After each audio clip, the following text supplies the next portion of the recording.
Trinidad and Tobago is under a heightened state of alert tonight as the government seeks to extend the state of emergency by 3 months.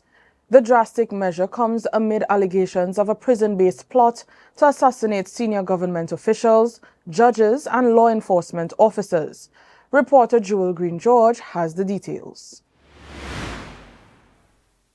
The government declared the initial state of emergency on July 18th, citing an imminent and coordinated threat to national security, and on July 28th debated a resolution for a 3-month extension which is supported by a simple majority vote of the House of Representatives. In a tense parliamentary session, the Attorney General, John Jeremy, detailed the gravity of the intelligence that prompted the move. The government, in light of these intelligence reports, which told of plots to assassinate key government officials, members of the judiciary, members of law enforcement, as well as to attack state buildings, advised His Excellency the President to declare a state of emergency.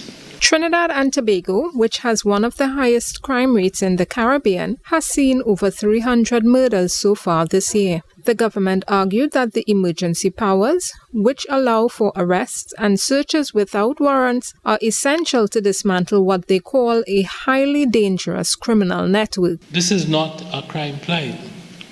We do not say that it is a crime plan. It is an urgent, necessary measure to give law enforcement the powers they need to dismantle a criminal enterprise that threatens the security of the state.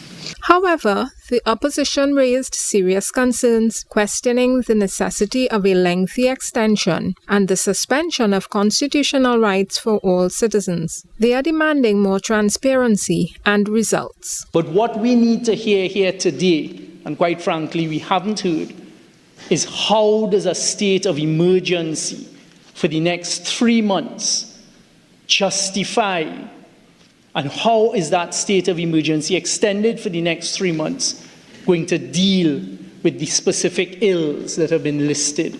The government insists the threat remains active, revealing that even after high-risk inmates were moved to a new secure location, the facility was recently infiltrated by drones. The location that the problematic inmates were, those locations that they were removed to were very recently also infiltrated by 2 drones, and that is what I've been permitted to say on that. As security forces continue their operation, the nation watches on. Jewel Greene-George for Tobago Updates Television News.